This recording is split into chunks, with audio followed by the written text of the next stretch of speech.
1943년 일제에 무단 통치가 시작되면서 성결교단만이 아니라 다른 기독교 종교단체들의 단체가 다 해산되게 되었습니다.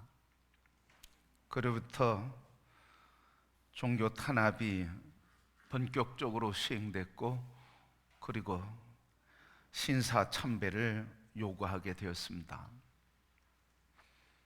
바로 이 일제 탄압으로 시작된 이 종교 탄압이 성결교단이라고 예외는 아니었습니다. 강제 해산과 동시에 문준경 전도사가 개척하고 섬기는 교회까지 여파가 미치게 되었습니다. 그가 신사참배를 거부하니까 목포 경찰서에서 자꾸 불러 고문을 일삼았습니다.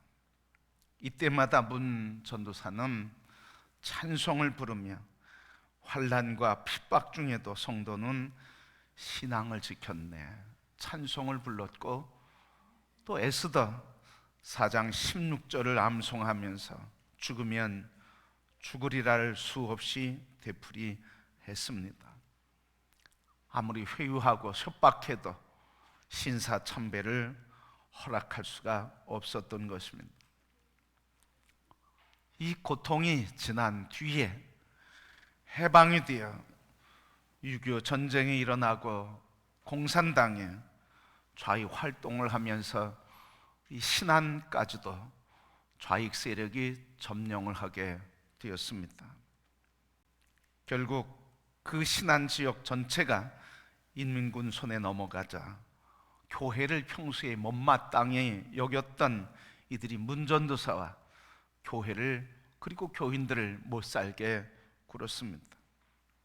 1950년 10월 4일에 국군이 신안에 들어온다고 하는 소식을 듣고 이 인민군 모두가 다 함께 지역 주민을 불러 바닷가 모래사장으로 몰아갔습니다. 그 앞에서 그 한 사람 한 사람 단도로 내리쳐 죽이는 엄청난 만행을 저지르게 되었습니다. 그때 문준경 전도사가 나오니까 공산당 한 명이 하는 말이 새끼를 많이 깐 씨암탉이군 하면서 문준경 전도사에게 몽둥이로 내리쳐 쓰러진 그에게 아버지여 저들을 용서하소서 하는 그 말 한마디 끝나며 총으로 저격해서 살해했습니다. 그 나이 59살, 그 곁에 있던 9.4일생으로 살아난 수양딸 백정희 전도사에 의해서 그 모습이 생생하게 전해지게 되었습니다. 한 사람의 죽음, 바로 예수 그리스도를 믿는 믿음 때문에 예수 그리스도를 거역할 수 없고 부인할 수 없다고 하는 이 신앙 때문에 문준경 전도사의 순교로 인해 하나님은 하늘의 밀알이 땅에 떨어져 썩어 죽음으로 많은 열매를 맺게 해 주셨습니다. 바로 이 문 전도사의 죽음으로 말미암아 우리 대한민국에 30배, 60배, 100배의 열매를 맺게 되었는데, 한국교회 지도자들 중에 증동리 교회 출신이 많이 배출되게 되었습니다. 전 한기총 대표회장이었던 이만신 목사, 그리고 장로교단의 목회자로서 CCC를 설립한 김준권 목사, 한신대 총장을 역임한 고재식 박사, 그리고 한국의 치유사역과 더불어 가정회복에 대해서 치유사역과 상담의 전도사 역할을 한 정태기 목사, 그 외에 법관과 그리고 기업인들을 총 조사를 했더니 100여 명이 되는 많은 사람들이 한국 사회에 선한 영향력을 끼치고 있다고 하는 것을 발표하게 되었습니다. 성도 여러분, 바로 이렇게 한 사람, 일제의 고난의 시기에 한 사람의 고난과 그리고 한국 전쟁에 이념 전쟁으로 인해 죽었던 이 한 사람, 하나님을 지키고자 했던 그 신앙을 지키고자 했던 한 사람, 이 사람으로 인해 하나님은 대한민국에 위대한 역사를 이루시고 그 한 사람의 죽음이 지금도 여전히 증거가 되고 증언을 하며 하나님 살아계심과 그 능력을 전하고 있습니다. 성도 여러분, 순교자의 삶을 산 한 사람을 통해 하나님은 어떤 역사를 이루셨을까요? 또 이루고 계실까요? 또 앞으로 어떤 역사를 이루어 가실까요? 오늘 본문의 말씀은 순교적 삶을 산 사람들의 모습, 다니엘과 그 친구들의 순교적 삶을 통해 하나님께서는 어떤 역사를 이루셨는지, 또 우리에게 어떤 삶을 기대하라고 하시는지 말씀을 해 주고 계십니다.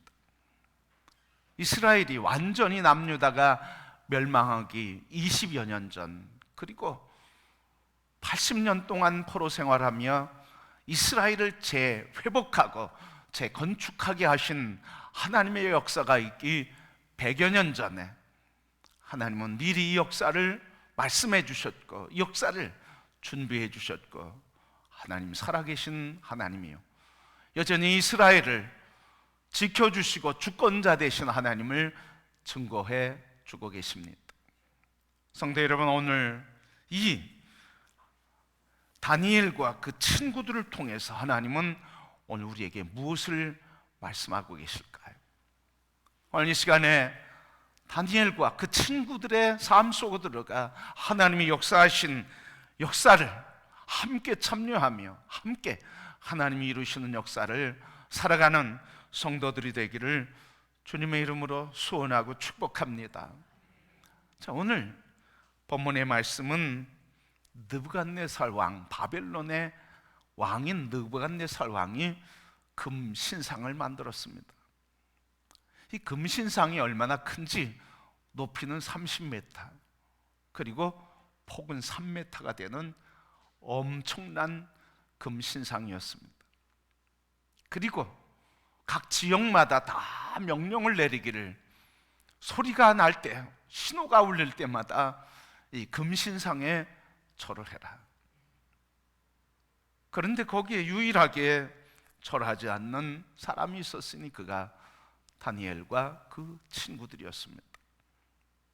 이 소식을 들은 왕이 다니엘의 친구들을 불렀습니다.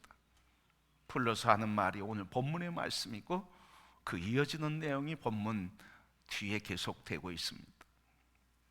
다시 한번 불러서, 그들을 불러서 다시 한번 기회를 줄 터니 소리가 나고 음악 소리가 나고, 그래서 사인이 나면 반드시 그 신상에 절을 하라.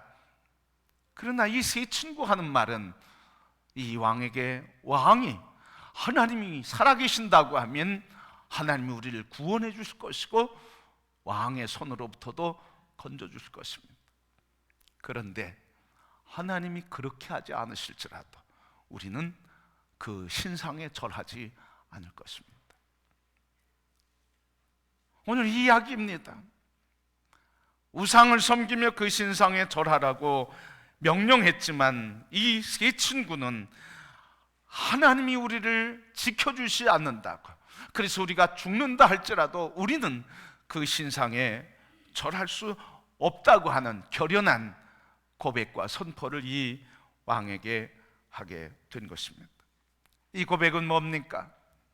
왕이시여, 당신이 우리를 풀무불에 던진다 할지라도, 불구덩이에서 우리가 불타 죽어 죄만 남겨질지라도, 만일 하나님이 우리를 구원하지 않으실지라도 그래도 우리는 하나님을 거역하지 않을 것이고, 그래도 우리는 하나님을 배반하지 않으며 믿을 것이요, 우리는 하나님만 경배하겠습니다.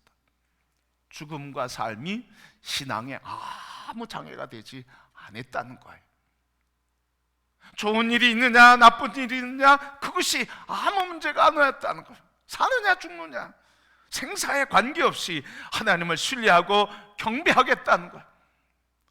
바로 나의 계획이 물거품 된다 할지라도, 믿었던 사람으로부터 배반을 당한다 할지라도 나는 하나님만 신뢰하고 믿음의 길을 가겠습니다. 이게 그렇게 하지 아니하실지라도 나는 그 신상에 절하지 않겠습니다. 오늘 이 다니엘의 친구들은 분명한 고백이 있습니다. 내가 두려워해야 할 대상이 누구인가? 내가 경배하고 섬겨야 할 대상이 누구인가?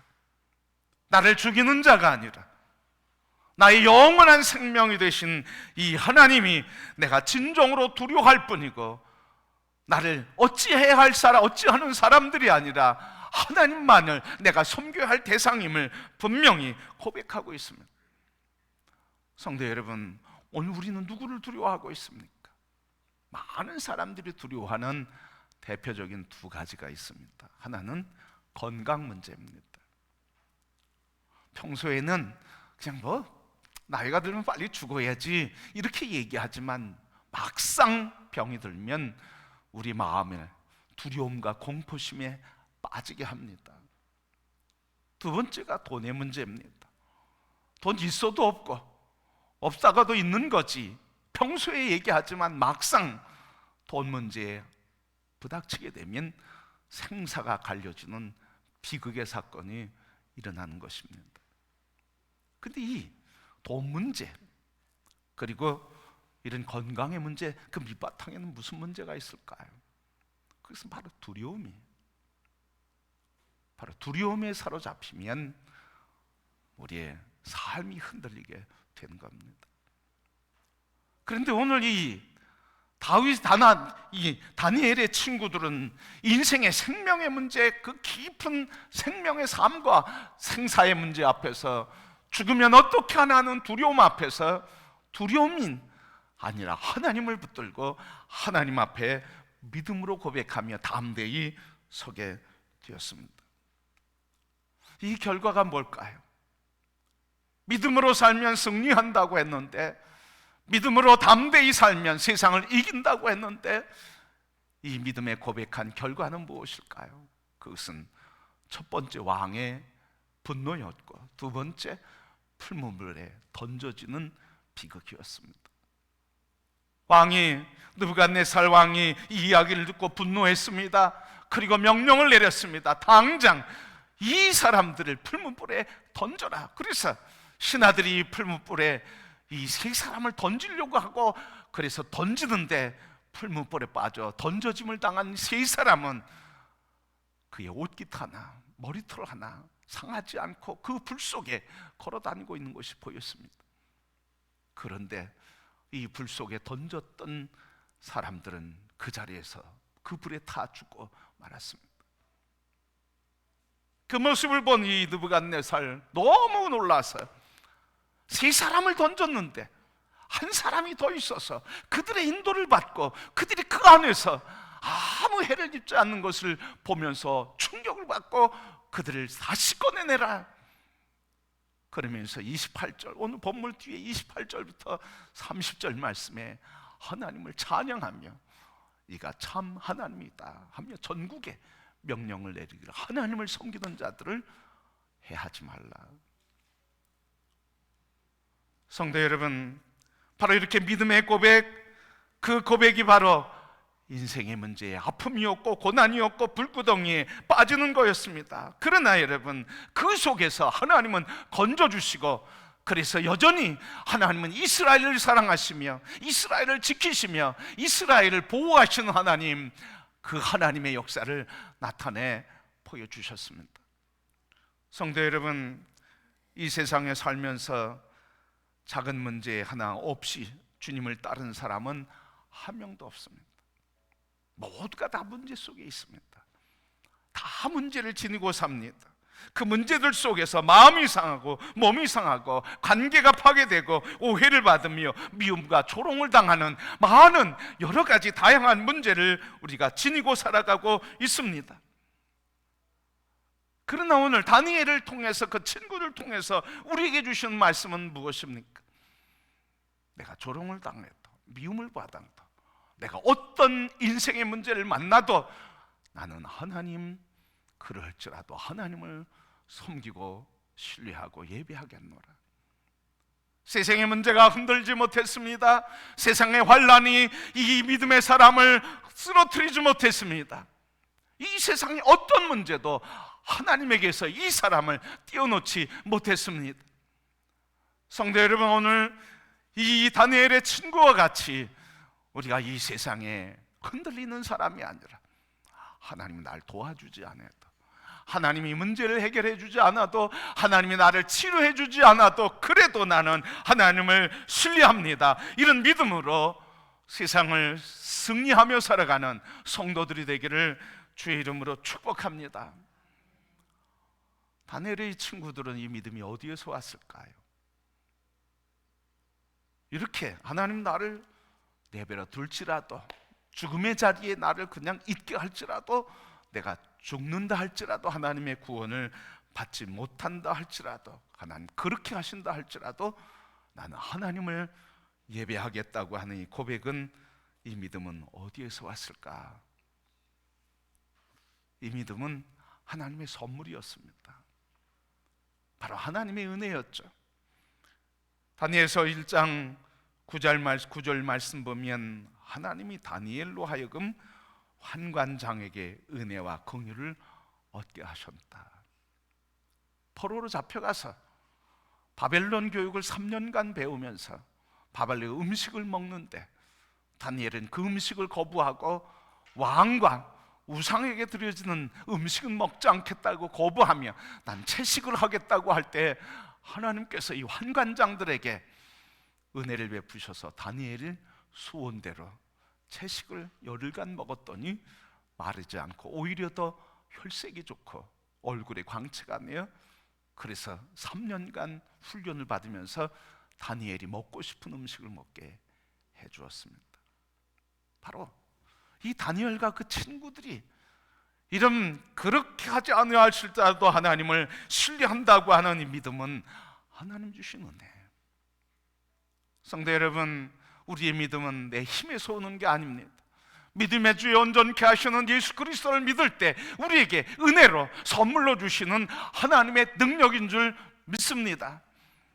성도 여러분, 가슴마다 하나님이 주시는 예수 그리스도를 믿는 믿음으로 고백할 때 주시는 이 믿음의 충만함이 성도 여러분 가슴에 불타오르게 되기를 축복합니다. 바로 이 믿음은 하나님의 선물이고 은혜예요. 내 노력과 수고에 의해서 나오는 게 결코 아니라는 말씀이죠. 두 번째는 이 믿음이 어떻게 나왔느냐, 하나님의 가르침을 받았어요. 1장 17절 말씀 보면 하나님이 이 네 소년에게 학문을 주시고 모든 서적을 깨닫게 하시고 지혜를 주셨으니 다니엘은 또 모든 환상과 꿈을 깨달아 알았더라.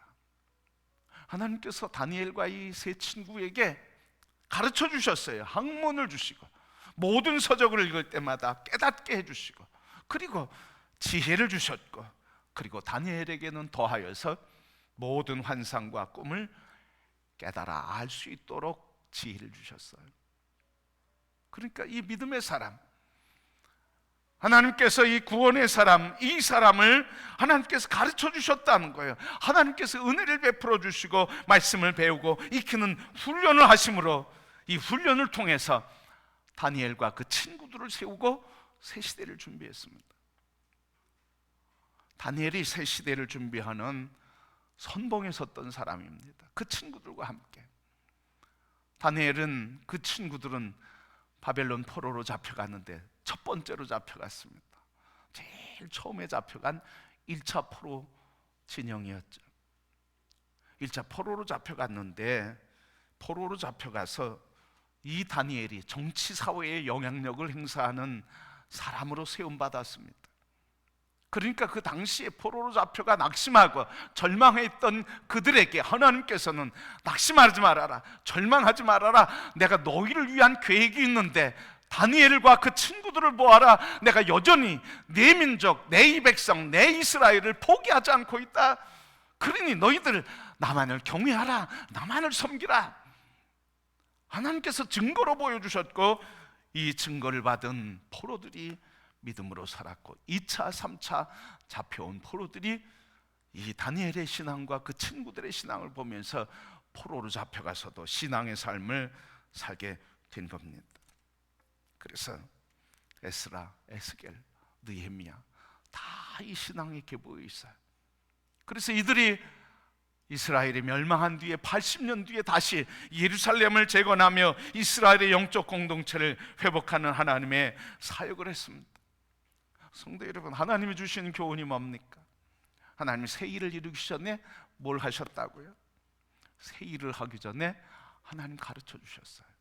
훈련하셨어요. 말씀을 가르쳐 주셨습니다. 세상 문화를 아는 지혜를 주셨습니다. 그 속에서 하나님의 뜻을 붙들고 사는 하나님의 사람으로 훈련케 하시고, 하나님의 사람으로 살아갈 수 있도록 믿음의 결단을 할 수 있도록 시련도 주셨습니다. 바로 이렇게 하나님이 가르쳐 주신 것에는 무슨 뜻이 있다는 거예요? 하나님이 이루실 미래를 준비하는 것이다. 그래서 하나님 말씀을 공부하고 배우고 익히는 것은 현재 나의 신앙을 굳게 하는 것만이 아니라, 하나님이 이 시간 이후에 이스라엘 역사 다음에 이루실 하나님의 위대한 역사를 이루시는 그 일을 위해 쓰임받는 사람을 하나님은 준비하고 계시다고 하는 사실입니다. 그러기 성도 여러분, 하나님께서 역사를 이루는 이것이 하나님의 방법이에요. 새 시대를 이루시는 하나님의 준비하는 길입니다. 그러기에 우리가 하나님 말씀을 배우며 성경을 하며 묵상을 나누며 하나님의 말씀을 훈련받는 것은 바로 우리로 하여금 하나님께서 새 역사를 이룰 준비를 하고 계신 것임을 믿기를 바랍니다. 그래서 오늘 우리가 꿈을 꾸고 우리가 눈을 열어 하나님 말씀의 훈련을 받는 우리를 통해서, 이 교회를 통해서 하나님이 땅과 세계와 열방이 주께 돌아오며 영적 이스라엘을 건축하시고 건설하시며 모든 족속 제자 삼게 하시는 하나님의 역사를 이루고 계신 것을 보기를 축복합니다. 눈을 열어 바라보시길 바랍니다. 배우는 것이 쉽지 않죠. 힘든 일이죠. 그러나 하나님의 새 역사는 바로 이런 하나님의 훈련을 통해, 말씀을 가르침받고 가르치는 역사를 통해 하나님 역사는 이루어지고 있다고 하는 사실입니다. 그러게 성도 여러분, 개인적으로 하나님 말씀을 펼쳐놓고 주의 말씀을 듣기를 바랍니다. 하나님께 배우기를 바랍니다. 그래서 하나님의 말씀의 사람으로 세워질 때 하나님은 여러분 한 분 한 분을 통해서, 그 말씀에 훈련받은 이 교회를 통해서 하나님은 모든 족속을 제사 삼게 하는 위대한 역사를 이루어 가실 줄 믿습니다. 이 소망과 꿈이 우리 가슴에 불이 되기를 원합니다. 하나님이 이실 새 역사를 바라보며 함께 주님 앞에 엎드리고 주의 말씀에 붙들려서 하나님, 주의 역사를 이루시옵소서. 우리가 그 역사에 쓰임받기를 원합니다. 하나님 말씀 앞에 나를 드림으로 하나님의 영광의 역사를 이루어가는 주님의 거룩한 성도, 거룩한 교회 되기를 소원합니다. 우리 자녀들이 쓰임받기를 원하는 소원들이 있고 아픔이 있습니다. 성도 여러분, 그 소원을 이루시는 하나님은 무엇입니까? 하나님을 경외하라, 그것이 지혜의 근본이라. 하나님을 경외하는 것이 실력의 근본이라고 말해주고 있습니다. 자녀가 진정으로 그 자녀를 사랑하고 그 자녀가 하나님의 위대한 역사를 이루기를 원하는 모든 우리 성도들이 한결같이 해야 할 것은 자녀들에게 하나님을 경외하라, 하나님께 가르침받아라. 그러면 내 인생의 길을 하나님 열어주시고 너를 통해 이루실 위대한 역사를 준비하고 계시다.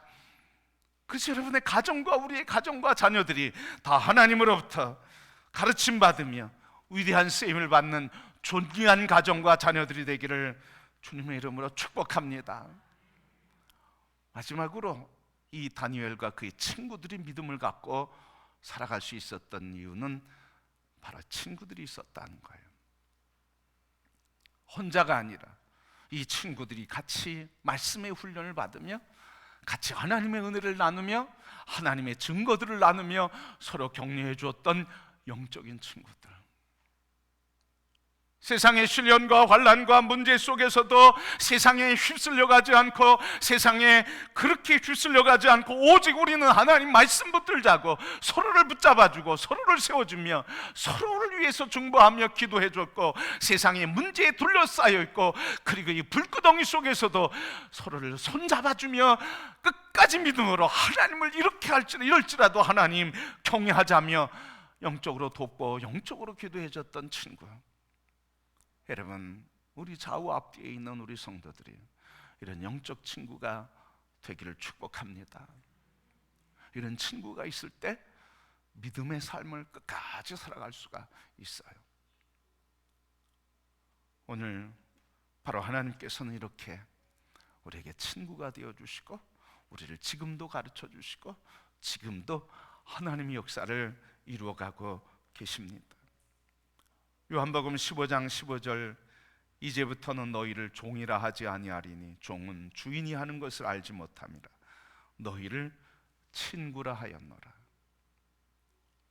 예수님 우리를 친구라 하시고, 여러분들이 주님의 친구로 여러분들을 받아 주시고 있습니다. 또한 예수님께서 우리에게 가르쳐 주신다고, 하나님 가르쳐 주신다고 말씀하셨습니다. 요한복음 15장 15절 후반절 보니까 내가 내 아버지께 들은 것을 다 너희에게 알게 하였습니다. 친구이신 예수님, 우리에게 친구 되어주시고 우리를 친구 삼아주시고, 그 친구이신 예수님이 하나님의 것들을 가르쳐 주시겠다고 하시는 것, 그것만이 아니라 지금도 능력이 되셔서 우리 가르쳐 주시고 생각나게 하시는 분이 계시니, 그게 요한복음 14장 26절 보혜사 곧 아버지께서 내 이름으로 보내실 성령, 그가 너희에게 모든 것을 가르치고 내가 너희에게 말한 모든 것을 생각나게 하시리라. 성령께서 가르쳐 주시고 생각나게 해 주시겠다 하신 것입니다. 성도 여러분, 바로 그렇게 하지 아니하실지라도 나는 하나님을 신뢰합니다고 하는 이 믿음은 바로 하나님의 은혜였고, 그리고 하나님이 가르쳐 주신 말씀에 훈련받음으로써 말씀의 용사가 되었고, 그 믿음의 사람들이 함께 격려하며 영적인 공동체를 이루어갈 때 그리하지 않으실지라도, 내가 회복되지 않고 치료되지 않을지라도 나는 하나님만을 경배한다고 하는 이런 생사를 넘어선 믿음으로 하나님을 바라보며, 하나님은 그 믿음의 사람 준비케 하시고, 다니엘을 통해서 그 친구들을 통해서 2세대, 3세대 포로들이 신앙으로 훈련받고 말씀으로 세워지며 그들이 무장해서 본국으로 돌아가 예루살렘의 새 예루살렘을 건설하는 위대한 역사를 이루었습니다. 성도 여러분, 이제 우리 모든 성도들이 하나님 말씀 앞에 은혜로 이끌어 주시고 말씀 앞에 서게 하시는 그 은혜를 붙들고, 가르치며 생각나게 하시는 성령에 붙들려서 하나님 말씀으로 무장하고, 그래서 그 말씀이 준비되어 우리를 새롭게 쓰시고 새 역사를 이루시는 하나님 나라의 존귀한 성도들로 다 쓰임받게 되기를 축복합니다. 우리의 가정도, 우리의 일터도, 우리 대한민국의 교회도 말씀으로 다시 돌아가 하나님의 말씀 앞에서 우리를 세우시는 존귀한 역사 속에 우리 함께 주님이 회복하시고 세우시는 하나님의 역사를 바라보며 함께 꿈꾸며 함께 말씀 앞에서 주의 영광을 이루며 살아가는 존귀한 모든 성도가 되기를 주의 이름으로 축복합니다.